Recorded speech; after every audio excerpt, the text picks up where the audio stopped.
So what are the top interview questions, the most common ones, and how can you actually answer them to get a better chance at getting that job that you actually want? And I've applied for countless jobs like before I actually started my entire entrepreneurial stuff, and I learned a lot of mistakes that I made that I kind of corrected that got me the jobs that I actually wanted to get. But here's the main thing, and here are the main questions that they're actually going to ask you, and here's how you actually answer them. But before I get to that, I want to tell you guys something, right? When I was in college and they taught me how to answer interview questions, and we did all these mock interviews and all these things, I noticed something. All the answers and all the questions, in a sense, like every time I answered a question, I was kind of being selfish. I was always saying like, I want this, I want that, I can do this, I can do that, oh, I want this in return, you know? And that's not really what a company is looking for. And in a mock interview, you might dress it up a little bit fancy, and maybe the teacher knows you, so they might give you an A or they might pass you. But in reality, when you're in a real job situation, it is very likely that they're actually going to reject you for that type of like opportunistic personality, because although you're there for opportunity, you don't want to seem like you're opportunistic and you just want that and you're kind of using that person for them, right? So here's the main thing, guys. Whenever you're walking into an interview, this is the first thing. I have 10 questions that I'm going to be talking about later in the video, but I really want to get this out the way first, right? Whenever you're walking into an interview, I want you guys to realize something, right? You're not talking to a machine. This is not a computer. This is not a software. This is not a program. You're talking to a real person, and just like you, that person has feelings, has emotions, and has interests and all that stuff. And I get it. You want to be professionals, you want to look good, and of course, like before you go to an interview, you got to look good, you got to be prepared, you got to know like about the company, do your research and everything like that, so when you're actually having a conversation, you can utilize all your research to actually have some type of impact in the conversation and make that person kind of remember you more.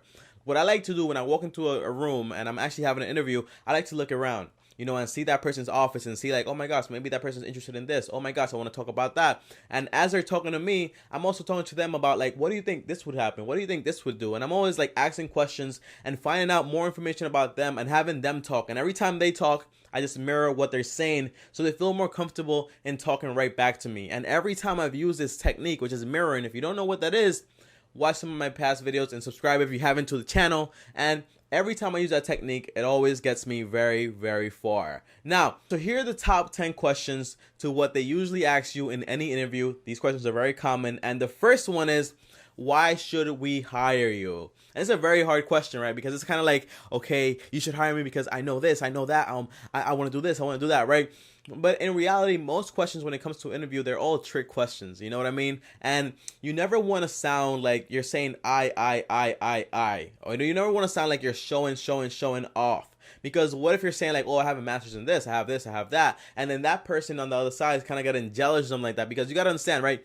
Human nature is human nature, and that person might have an opinion, and you might be able to like offend that person just by being yourself or like just saying what you've accomplished, right? So what I usually do when they ask me this question and say, why would you hire me? I'm passionate, you know, and aside from that, I've done a lot of research on the company. I know you guys do this, I know you guys do that, and I saw a lot of things that I feel like I can form some type of output. I can provide some type of value for the company. So that's really why you would hire me. And when I was in college, and when I was in college, and I always say these things, right? It doesn't have to be true, guys. It doesn't have to be true. Stop trying to be like, oh my gosh, you're so perfect, like blah blah blah. Like, you can dress it up as you want, right? So what I would do is this. I would say like, you know, I really like the company. I did a lot of research on it. And even when I was in college, and you're kind of like giving free information out there saying like, hey, you know, when I was in college and I was gonna pick a major and all these things, I remember seeing your company and I was very passionate about the work that you guys do with this and the work that you guys do with that, and how innovative you guys are with this. And I specifically chose my major so I could have some type of contribution when I graduate to your company. So in order to qualify for your company for this job that I'm so passionate about, I got a bachelor's degree in accounting, for example, and I wanna have some sort of value to kind of input into the company and kind of help it out, and I'm here for the long term, right? And that's how I would answer that first question. Notice when I answered that question, I wasn't being too direct or too selfish. Like, I'm not like saying like, oh, I have a bachelor's degree, I have this, I have that, hire me because I'm so good, I'm so smart, right? People don't want to hear that. People want to hear kind of like stories and all types of stuff, and then that's what makes you memorable. There are 1,000 people that are gonna apply for the job with a bachelor's, with a master's. Like, people are graduating with like degrees, like they're just giving them out for free. You know what I mean? So that doesn't make you special. What makes you special is your communication skills and also the way you verbalize yourself. All right, so the second question is, what was the reason for you leaving your last job? And I never really had to deal with this aside from like just one time. But when I graduated college and I applied for my first job, like I was just like, I never really left my first job. I just was in college, and like I said before, I was always like shooting for this job in this company. So that's why I'm here. And while I was in college, I was actually doing like work study and doing this and doing that. And what I did just there by saying all those things, is offering free information without that person even asking for it. But I'm kind of like telling that person like, hey, I was in college, I was working, I was in college and I was studying for this job, but I didn't want to be lazy. So I was also learning to like manage my personal life, manage my educational life, and manage my work life, because I also had a job. I wasn't just being lazy and just doing one thing. People don't really like that. But what if you actually had a job and you left that job, right? You might say this, for example, you might say, well, I left my last job because I was there for a very long time, and I realized that I wanted to go further and further and further. And when I did my research, I found your company, and in my last company, I loved it. I loved every person there. You never wanna like talk ish about anyone, because people are very sensitive when it comes to that, right? You might feel comfortable to tell that person that, but as soon as you're done with the interview, they might say like, he was talking a bunch of trash about his last company. Imagine if he gets into our company, what's he gonna say about us, right? So you never want to do that, right? So you paint your last job in a very good picture. So you say, I was in my last job, I loved everyone there, I loved the entire community, but I didn't really have a ladder to kind of like go up and go further. So that's why I'm in this company, and while I'm in this company, I actually want to get another degree so I can actually go even further within the company, because there's a lot of room for growth, and I actually want to do that. So that's why I left my last job for this one. But what if you got fired and you did like a horrible mistake? Well, there's always a way to paint it, right? So so you might say like, well, I was working my last job and, something happened, this and that. And you paint a story. Remember, paint a story, but don't seem as you're making excuses. You know what I mean? Like, I made a mistake, and I own it because I made a mistake and I want to change. So in order for me to change, I had to leave that job, and I went ahead and I tried to improve myself by maybe getting this degree, maybe getting a certificate, or maybe taking this class. Like, always showing room for improvement, always showing the things that you actually did to improve yourself. You don't want to just say, well, I want to do this, but you really haven't done anything. So no, you want to show proof of what you're actually doing to kind of improve yourself, or what you did already to improve yourself. Now, the third question is, why have you been unemployed for such a long time? Now, I've never really had to deal with this, because when I was unemployed, like, I literally couldn't work because I was too young. Since I was a kid, so I think it's my first job since I was 12, I've been working, right? But say you're like 18, maybe you're 20, and maybe you're 22, 23, and you've just been doing college for like ever, and you never even got a job while you were in college. I don't recommend that. You want to leave college with some type of work experience, even if it's retail. Doesn't matter, just have some type of work experience, right?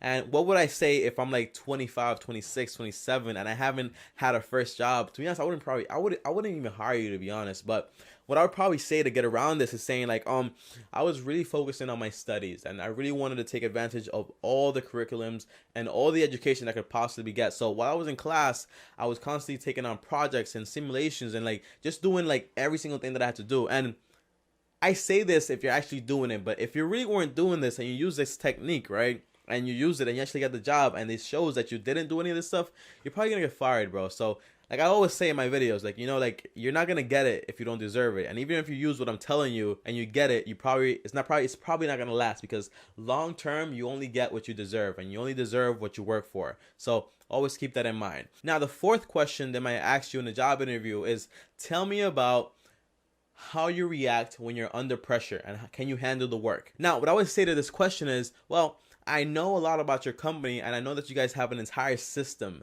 So I know, although we might be under pressure, we have systems in place, and we have past experience, and a lot of people here that have dealt with that stuff, that know exactly how to work under pressure. So although I might not have worked under pressure within the company, I have worked under pressure with other things, and this is just you going based off your experience, and I handle it very well. You know what I mean? Because we have systems in place, and we just follow exactly what the system is telling us. If anything seems like it's going kind of iffy or something like that, we just ask for guidance, and then we just continue. But under pressure, there's no problem, because I'm always trying to do my best, and that's really what it is. And when you give that answer, it's not selfish. It's not like saying like, oh my gosh, I'm like the best, blah blah blah, because you want to say this, you want to be honest, you want to be like, oh, I can handle anything, But remember, that person you're sitting across, that's a person, that's a real person, and you want to make sure that you're actually leaving a mark on them and actually being nice and actually like you, because that's the person that's really going to decide if you get to keep the job or if you get to like walk away. Now, the fifth question is, what are your expectations for this job? Remember in the beginning of the video, I told you guys, make sure you come in prepared, fully prepared, knowing a lot about the company, not just saying like, oh, well, I know the company is named this, and I know the company does this, and I know the company was founded in 1989. Like, no, not that type of information. I want you to know exactly what type of work environment they have, like how are their hours, like what do they do, what do they handle, what are some of the challenges that the company has actually faced that they kind of overcame. And this is information that you're gonna have to do digging to actually get. So when they ask you, well, what are your expectations for this job, you say, well, I know that you guys face this and face that, and I really want to be able to be a part of the team because I know you guys solve all these things, and I would really want to like play some type of part in it and give the value that I've accomplished and give it right back to the company. And something else that I found out about your company is that you guys have a ladder. And guys, I always recommend, like, you might not even use these techniques, because if you're applying for like a regular retail job, they really just want somebody to come in that has like a good attitude, that can handle stuff and stuff like that, so that it's not really that important. But if you're applying to one of these big jobs, you want to say like, I wanna work here also, and I have expectations because like I want to be able to like get a job here and also like get my degrees and all those things, and so I can further myself within the company, and I want to keep growing and growing and growing within the company. Because you never want to say, well, I want to get a degree so I can leave the company, because they're gonna be like, all right, get your degree, but you're not working for us. And as selfish as it sounds, it's true. I've seen a lot of people get blackballed because of that. So the sixth question is, describe your managing style, right? And it's one of my favorite questions, honestly, because this is a question that you have to be honest about, and it's really like tricky, right? So a lot of people just like, they want to manage people, they want to like do a whole bunch of things, and they just end up being like micromanagers. And if you're a micromanager, like you might last like maybe like when you have like 10 people in the company, when that company's workforce goes up and up and up, you're not going to be able to micromanage everything, and micromanaging is actually just going to slow down the entire process. So what I would say in that situation, me personally, is, well, before I say that, I want to tell you this, right? There are a whole bunch of tests online and educational systems and all that stuff. Like if you go on Google, you can type in managing styles and you can see which one fits you the best, and then you can try to work that out. So when they ask you this question, you're actually prepared. But for me personally, I would say, well, I like to lead by example, and I like to motivate them, and I also like to give people room to actually work. I don't want to be a micromanager at all. And if someone needs help, I like to have an open door policy so they can actually walk in, and if they have any questions, I'll answer them and I'll help them and I'll guide them. And I like to work twice as hard as my employees, because I want them to see like, and I want them to have someone to like look up to, in a sense, you know what I mean? And that's very important. And they might ask you, this is not a question that's included in the most popular, but they might ask you like, what if someone's someone's like kind of like your friend or something like that, and I'll probably say like, well, they're my friend, but my main focus is the job, and my main focus as being like the manager, and like my job is like the health of the company. So the health of the company always comes first, and then the employees are very important, so I would always try to like have a perfect balance, but the health of the company comes first. And it might sound selfish, but it's kind of how the system works. And if you're talking to someone that's really up there and they really care about the company, then they're going to appreciate that answer, because that's what they really care about too. Now, the seventh question is, are you a team player?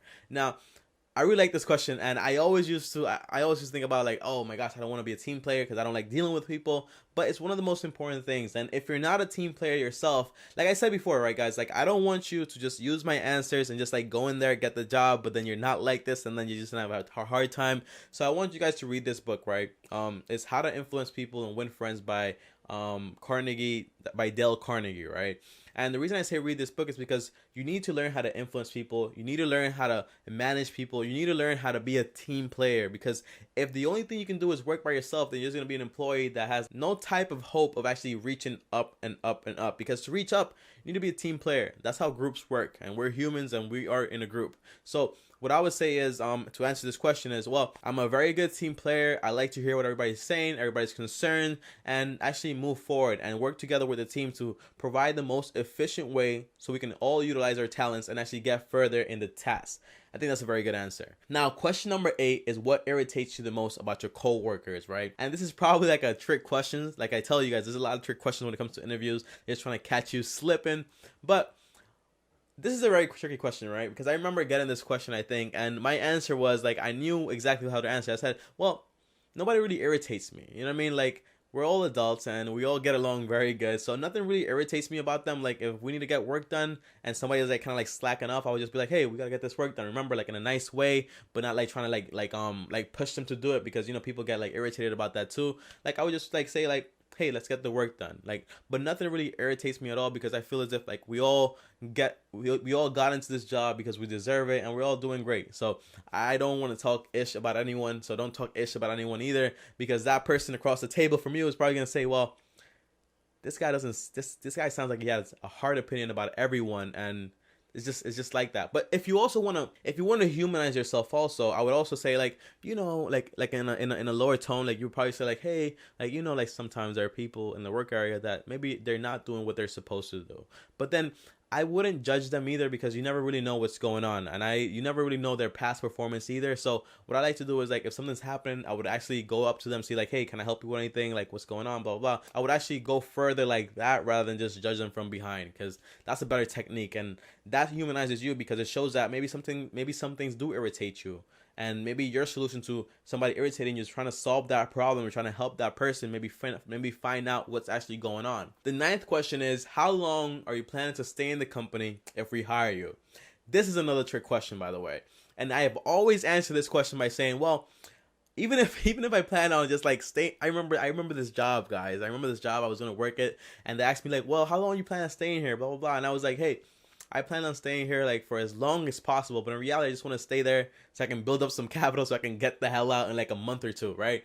But I answer this question when I say that by saying this, well, I have a bachelor's right now in accounting, and I love this company. I want to keep working here. And what I want to do after like my second year, after I get everything like on the ropes, I want to get my master's or my doctorate, so I can actually improve and go beyond the company and go and grow, not beyond, grow within the company and see how far I can get, and maybe become like a director of the accountants or whatever like that. Whatever degree you have or whatever you're applying for, like try to say like, maybe I want to be the manager. But if that person right there is the manager, don't say that's not a good idea, because you don't want to intimidate them, because they might not give you that job because you might be intimidating them. So in that case, I would say like, hey, like maybe further along I want to get a degree and keep growing within the company and see how far I can get. And I look at you and you're like the director of this, and I really want to learn a lot from you, or maybe like someday like be your second in command or something like that, or maybe your third in command, because you got to be very careful with the cues and like words that you're actually using towards these people, because these people are usually very likely to get intimidated by you if you're like super like pumped and all that stuff. And that's what I would answer the question with. And the 10th and final question is, how do you see yourself in 5 years? And this is a very nice question, and you're probably using the same like answers you used for the last one, but what I would say here is like, make sure you research the ladder in the company. So you start off here, like say in Starbucks, you start off as a barista or cashier, and then from there you go like to a regional manager, maybe like a manager, then the regional manager, like whatever it is, like however you go up in Starbucks. But you want to search up the ladder, and you want to say, well, in 5 years after I do this and do that and do this and do that within the company, I want to see if I can get here. And they're actually going to be very surprised to know like, oh my gosh, you learned so much about the company. How do you know that's her ladder, their management style and all that stuff? They're actually going to appreciate that more. And guys, my name is TommyBryson. If you don't know me, you know me now. I'll see you guys next time. Subscribe, like, comment, and do all that stuff. If you guys have a better way to answer these questions, or if you have a question about any of these questions, go ahead and question it down below in the comments. I'll see you guys next time, and peace. You've got to start at the bottom.